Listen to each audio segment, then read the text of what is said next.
What happens when a city becomes a trap, and every street hides a deadly secret? In the heart of eastern Ukraine, the city of Pokrovsk has turned into a battleground unlike any other. This isn't just another front line in the war, it's a place where the rules have changed, and survival depends on outsmarting an enemy that's willing to do anything to win. Imagine waking up in a city where the difference between friend and foe is blurred, where soldiers slip through the shadows disguised as ordinary civilians, and where every building could be hiding a threat. This is the new reality for Pokrovsk, a city that once bustled with life but now stands as a symbol of resistance, desperation, and brutal innovation. For months, Russia has set its sights on Pokrovsk, but not with the massive, thunderous assaults that marked the early days of the invasion. Instead, a chilling new strategy has emerged, one that relies on stealth, deception, and relentless pressure. Russian forces aren't just attacking from the outside, they're slipping inside, embedding themselves among the few remaining civilians,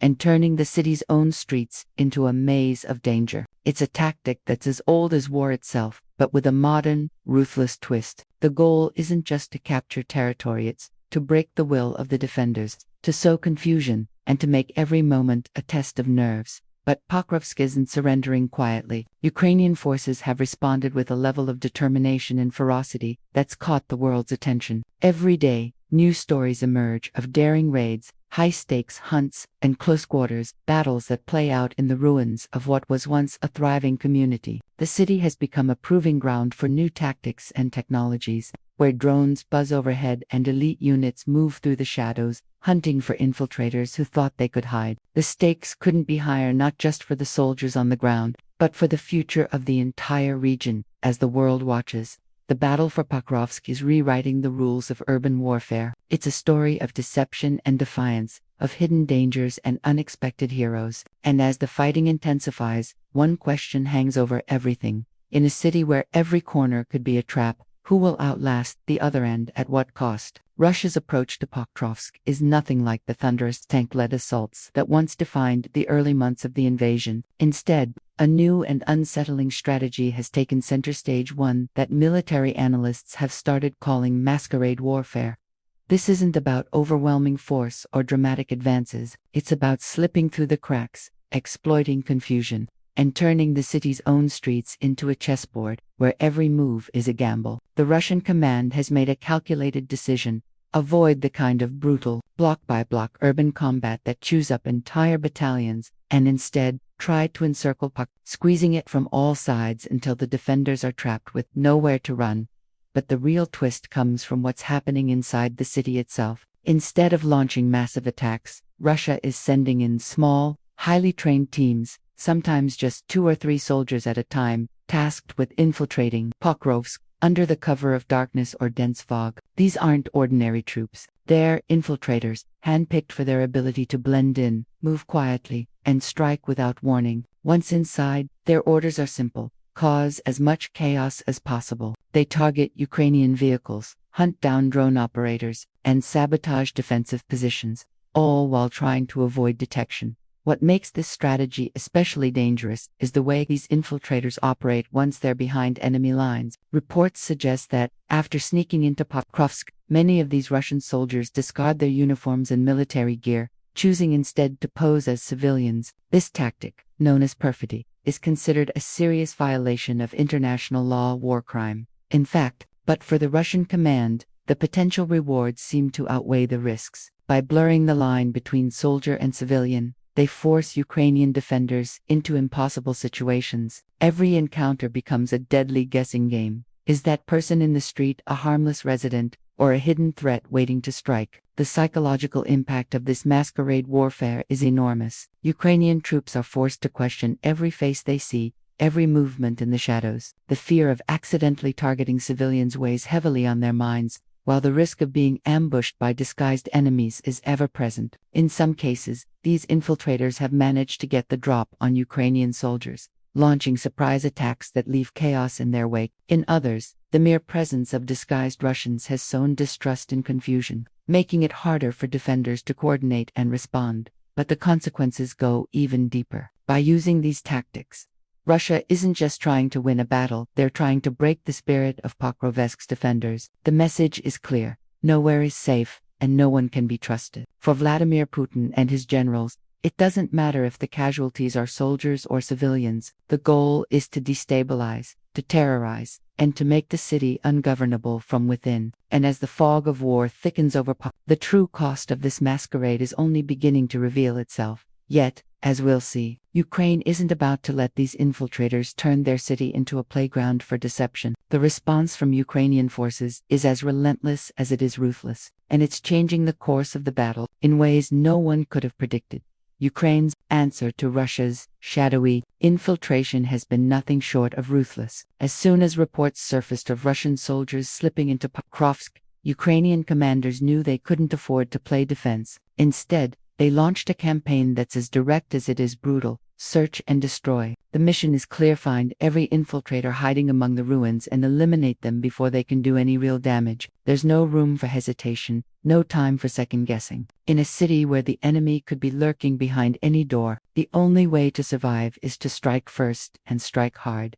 Special units, including Ukraine's elite airborne assault forces, have been deployed deep into the heart of Pokrovsk. Their orders are simple but chilling: sweep through the city, clear out every building, and leave no Russian soldier standing. These aren't the kind of operations that make headlines for their scale, but for their intensity. Every mission is a high-stakes hunt, with Ukrainian troops moving block by block, room by room, searching for signs of hidden enemies. The tension is constant, the danger real. At any moment, a seemingly empty apartment could erupt in gunfire, or a disguised infiltrator could spring an ambush. The Kyiv Independent and other sources have reported that these search and destroy missions are relentless. Ukrainian forces are not just reacting to Russian moves, they're actively hunting, using intelligence, surveillance, and local knowledge to track down infiltrators. The city center, once a bustling hub, has become a battleground of shadows and sudden violence. Ukrainian soldiers have learned to look for the smallest clues: a broken window,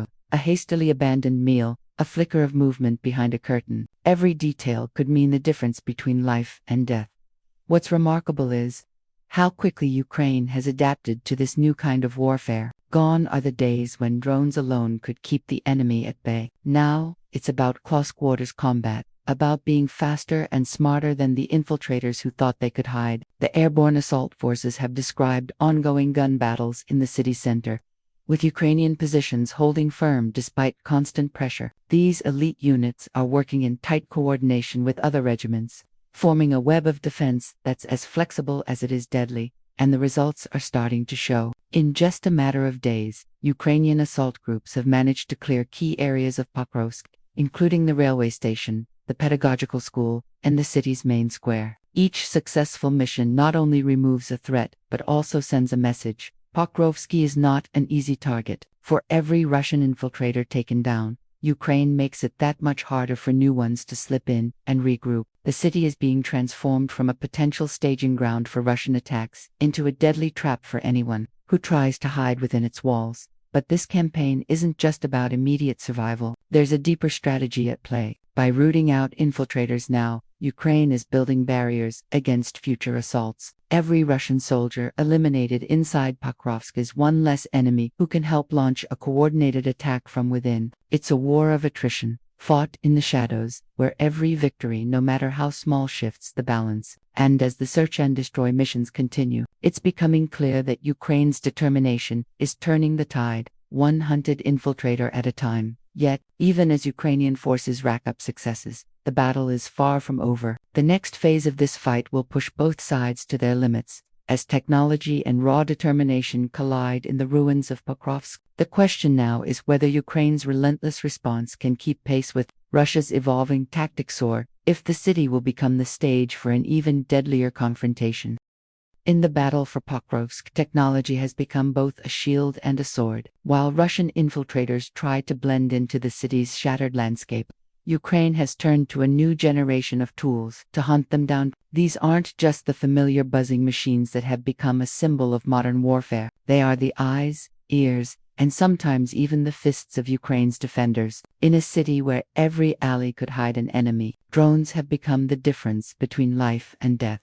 The most dramatic footage to emerge from Pokrovsk in recent weeks comes from first-person view, or FPV drones. These nimble, camera-equipped machines zip through the war-torn streets, piloted remotely by Ukrainian operators who see exactly what the drone sees. In one widely shared video, an FPV drone weaves through the rubble, zeroing in on a nondescript building. With chilling precision, it slips through a broken window and detonates, sending a shockwave through the block. The camera feed cuts to a higher-flying reconnaissance drone, capturing the aftermath from above: a plume of smoke, a collapsed wall, and, presumably, another Russian infiltrator eliminated. But the role of drones in Pokrovsk goes far beyond dramatic strikes. Reconnaissance drones hover high above the city, mapping out enemy positions and tracking movement in real time. These silent sentinels are constantly scanning for signs of Russian soldiers: an unusual heat signature, a sudden movement, or a group of figures darting between buildings. The information they gather is relayed instantly to Ukrainian units on the ground,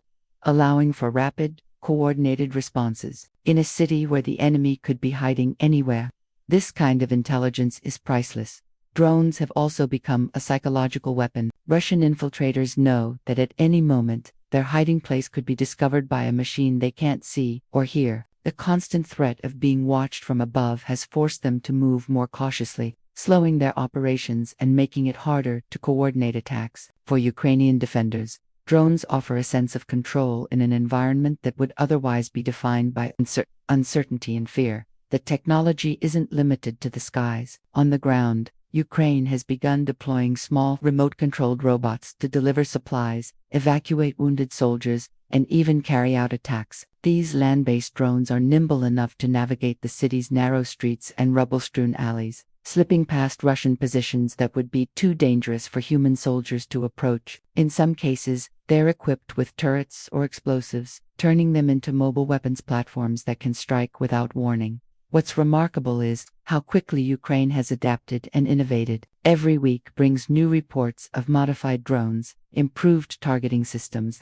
and creative tactics that keep Russian forces off balance. The defenders of Pokrovsk have learned to use technology not just as a tool, but as a force multiplier, one that allows a smaller, outnumbered force to punch far above its weight. Even as Russia tries to adapt, Ukraine's drone operators stay one step ahead, finding new ways to turn the city's ruins into a digital battlefield. Yet, for all their advantages, drones are not a silver bullet. The fog, the debris, and the chaos of urban combat can still limit their effectiveness. Russian forces have started using electronic jamming and camouflage to evade detection, and every drone lost is a reminder of the high stakes. But the overall impact is undeniable. Drones have become the backbone of Ukraine's search and destroy strategy, allowing them to strike quickly, gather vital intelligence, and keep the pressure on infiltrators who thought they could hide. As the battle for Pokrovsk rages on, the city has become a proving ground for the future of warfare, a place where human courage and technological innovation collide. The question now is how far this digital edge can carry Ukraine, and whether it will be enough to turn the tide in a fight where every second counts and every shadow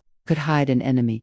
In the battle for technology has become both a shield and a sword. While Russian infiltrators try to blend into the city's shattered landscape, Ukraine has turned to a new generation of tools to hunt them down. These aren't just the familiar buzzing machines that have become a symbol of modern warfare. They are the eyes, ears, and sometimes even the fists of Ukraine's defenders. In a city where every alley could hide an enemy, drones have become the difference between life and death.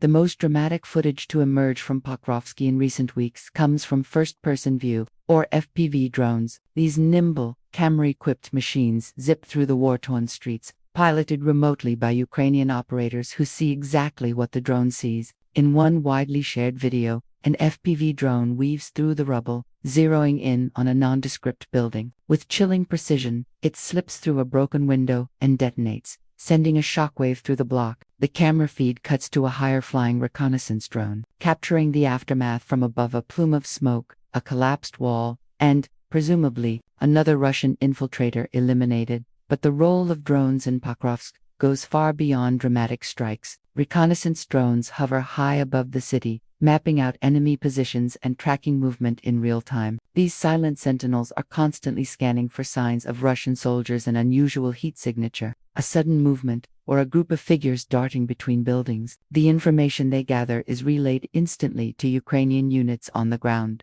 allowing for rapid, coordinated responses. In a city where the enemy could be hiding anywhere, This kind of intelligence is priceless. Drones have also become a psychological weapon. Russian infiltrators know that at any moment, their hiding place could be discovered by a machine they can't see or hear. The constant threat of being watched from above has forced them to move more cautiously, slowing their operations and making it harder to coordinate attacks. For Ukrainian defenders, drones offer a sense of control in an environment that would otherwise be defined by uncertainty and fear. The technology isn't limited to the skies. On the ground, Ukraine has begun deploying small, remote-controlled robots to deliver supplies, evacuate wounded soldiers, and even carry out attacks. These land-based drones are nimble enough to navigate the city's narrow streets and rubble-strewn alleys, slipping past Russian positions that would be too dangerous for human soldiers to approach. In some cases, they're equipped with turrets or explosives, turning them into mobile weapons platforms that can strike without warning. What's remarkable is how quickly Ukraine has adapted and innovated. Every week brings new reports of modified drones, improved targeting systems, and creative tactics that keep Russian forces off balance. The defenders of Pokrovsk have learned to use technology not just as a tool, but as a force multiplier, one that allows a smaller, outnumbered force to punch far above its weight. Even as Russia tries to adapt, Ukraine's drone operators stay one step ahead, finding new ways to turn the city's ruins into a digital battlefield. Yet, for all their advantages, drones are not a silver bullet. The fog, the debris, and the chaos of urban combat can still limit their effectiveness. Russian forces have started using electronic jamming and camouflage to evade detection, and every drone lost is a reminder of the high stakes. But the overall impact is undeniable. Drones have become the backbone of Ukraine's search and destroy strategy, allowing them to strike quickly, gather vital intelligence, and keep the pressure on infiltrators who thought they could hide.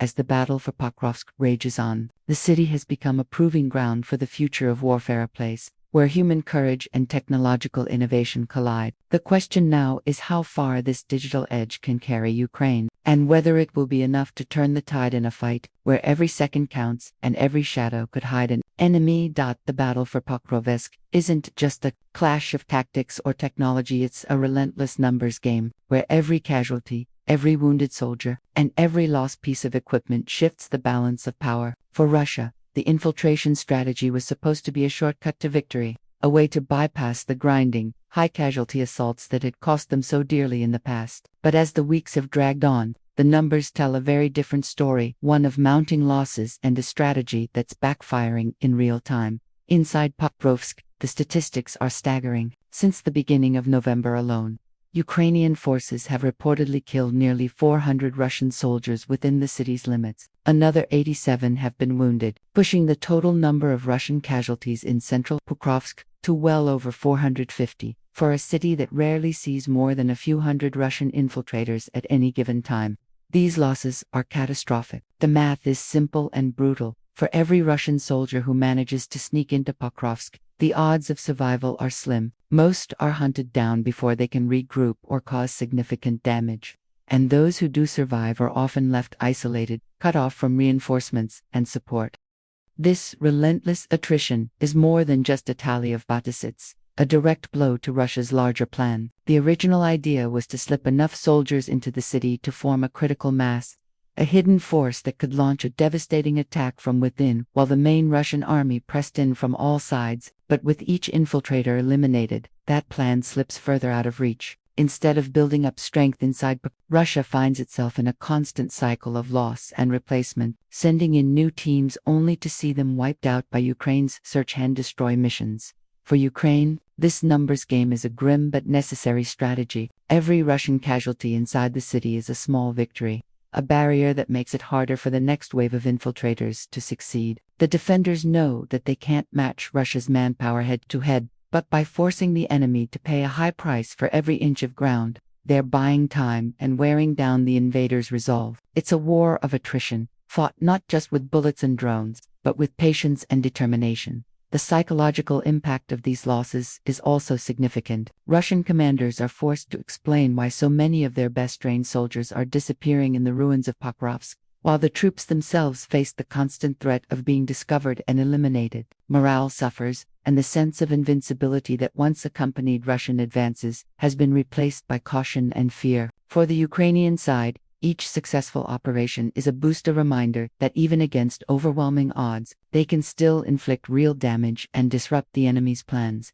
Yet, the numbers game cuts both ways. Every Ukrainian victory comes at a cost, and the defenders are acutely aware that their own resources are limited. The longer the battle drags on, the more both sides are forced to reckon with the harsh realities of attrition. Supplies run low, fatigue sets in, and the city itself becomes a symbol of endurance and sacrifice. Still, the evidence is clear. Russia's infiltration strategy, once seen as a clever workaround, is now a liability. The high casualty rate among infiltrators has turned Pokrovsk into a graveyard for Russian ambitions, and every failed attempt only strengthens Ukraine's resolve. As the numbers continue to climb, the question becomes not just who will win the battle for Pokrovsk, but how much each side is willing to lose before the city's fate is finally decided. That to truly understand the ferocity of the battle for Pokrovsk, you have to look beyond the city's battered streets and ask a bigger question. Why does this place matter so much? On the surface, Pokrovsk might seem like just another dot on the map of eastern Ukraine, a city that, before the war, was home to around 60,000 people, far from the largest in the Donetsk region. But in the high-stakes chess game between Russia and Ukraine, Pokrovsk has become a symbol, a strategic prize, and a psychological battleground all at once. Before the invasion, Pokrovsk was a bustling hub, its train station and roads connecting key supply lines across Donetsk. When the war erupted, the city's importance skyrocketed. It became one of Ukraine's main fortresses in the east, a logistical lifeline for moving troops, ammunition, and humanitarian aid. For Russia, capturing Pokrovsk would mean more than just taking territory. It would mean severing a vital artery in Ukraine's defense network and sending a message to the world that the tide of war was turning. But as the conflict has dragged on, the city's role has shifted. Ukraine, anticipating the possibility of losing Pokrovsk, has quietly begun moving its logistics hubs closer to the Donetsk border. This strategic shuffle means that, while Pokrovsk is still important, its loss wouldn't cripple Ukraine's ability to fight elsewhere. In fact, recent reports suggest that Ukraine's ability to adapt and relocate its supply lines has blunted one of Russia's main objectives. The city's logistical value is fading, but its symbolic weight has only grown. For Russian media and military planners, Pokrovsk is now touted as the gateway to Donetsk. The narrative is clear. If Pokrovsk falls, the rest of the Donetsk region could soon follow. This belief has fueled relentless assaults and propaganda campaigns, with Russian officials eager to claim a major victory after months of grinding, costly advances. The psychological impact of taking Pokrovsk would be enormous, both for Russian morale and for the message it would send to Ukraine and its allies. It would be the biggest territorial gain for Russia since the capture of Avdiivka, a moment that would be splashed across headlines and used to justify the sacrifices made on the battlefield. Yet, the reality on the ground is more complicated. Ukrainian commanders have been preparing for a fighting retreat from Pokrovsk for some time, laying minefields, building bunkers, and setting up choke points behind the city. Even if Russia manages to capture Pokrovsk, the next phase of the campaign will be even bloodier. The defenders have turned the surrounding territory into a fortress of its own, ready to inflict maximum damage on any advancing force. The fall of Pokrovsk, if it comes, will not be the end of the story, will be the beginning of a new, even more brutal chapter. There's also the question of what control really means in a city like Pokrovsk. Reports from war-tracking blogs and independent analysts suggest that while Russia may have a presence in the southern and western parts of the city, the center remains fiercely contested. In some areas, control might mean little more than a handful of soldiers holding out in ruined buildings, constantly at risk of being overrun by Ukrainian search and destroy teams. The front lines are fluid, and the true balance of power shifts from day to day, sometimes even hour to hour. For the people of Pokrovsk, the city's fate is more than just a headline. It's a daily struggle for survival, a test of endurance as homes are destroyed, families are displaced, and the future remains uncertain. For Ukraine's military, every day they hold the city is another day to inflict losses on the enemy, to regroup, and to prepare for the battles still to come. For Russia, every inch gained is a costly victory, paid for in blood and resources. In the end, Pokrovsk matters not just for its strategic value, but for what it represents, the resilience of a nation under siege. the adaptability of its defenders, and the high price of every advance, the city has become a symbol of the larger war, a place where the outcome is measured not just in territory, but in the will to fight and the ability to endure. And as both sides dig in for the next phase, the world is left to wonder, how much is either side willing to sacrifice for a city whose importance is as much about perception as it is about power? Behind every headline about Pokrovsk's shifting front lines lies a far more sobering reality: the staggering human cost of this battle, and the growing crisis of manpower that threatens to reshape the war's future. For Ukraine, the fight for Pokrovsk is not just a test of tactics or technology, it's a test of endurance, measured in lives lost, families shattered, and a nation's ability to keep its defenders in the field. The numbers are stark. On the Pokrovsk front alone, Ukrainian forces are outnumbered by as much as 8-1. Russian President Vladimir Putin has committed an estimated 150,000 soldiers to the region, creating a relentless pressure that grinds down even the most determined defenders. In the early days of the invasion, Ukraine's ranks swelled with volunteers, ordinary citizens who rushed to defend their homeland. But as the war drags into its fourth year, the initial surge of patriotism has given way to exhaustion, grief, and a trickle of new recruits. High casualty rates and the ever-present threat of desertion have made it harder than ever to keep the front lines manned. Bad President Volodymyr Zelensky faces an agonizing dilemma. One option is to lower the minimum age for compulsory military service from 25 to 18, a move that could quickly bolster Ukraine's ranks, but at a terrible cost. Sending more of the country's young men into the meat grinder of the Eastern Front risks not only immediate losses, but also the long-term future of Ukraine itself. Meanwhile, Ukraine is turning to technology in a bid to offset its manpower disadvantage. On the Pokrovsk front, ground-based robots, essentially land drones, are becoming a lifeline for embattled soldiers. These machines, small enough to navigate bicycle lanes and rubble-strewn alleys, are now responsible for delivering up to 90% of the supplies in the city. Operated remotely, they can carry ammunition, food, and medical equipment to frontline positions that would be too dangerous for human couriers. Some are even equipped with turrets or explosives, hinting at a future where machines take on more of the fighting themselves. The psychological toll of the manpower crisis is immense. Ukrainian soldiers, many of whom have been on the front lines for months or even years, face constant fatigue and the gnawing fear that reinforcements may not arrive in time. The knowledge that they are outnumbered, that every loss is harder to replace, weighs heavily on morale. For the families left behind, each day brings new anxiety: a phone call, a message, or a knock at the door that could mean their loved one has become another casualty in a war with no end in sight. Yet, even as the odds grow longer, Ukraine's defenders continue to adapt and resist. The use of drones and robots is not just a stopgap, it's a glimpse into the future of warfare, where technology can help level the playing field against a numerically superior enemy. But for now, the reality is harsh. Every Ukrainian soldier lost in Pokrovsk is a blow not just to the defense of the city, but to the nation's ability to hold the line elsewhere. As the battle grinds on, the question of manpower looms larger than ever. Will Ukraine be forced to send its youngest citizens into the fray? Can technology truly replace the courage and sacrifice of human soldiers? Or will the relentless pressure from Russia eventually force a retreat, not just from Pokrovsk, but from other key positions across the east? The answers remain uncertain, but one thing is clear: the human cost of this war is mounting, and the choices facing Ukraine's leaders are only growing more difficult with each passing day.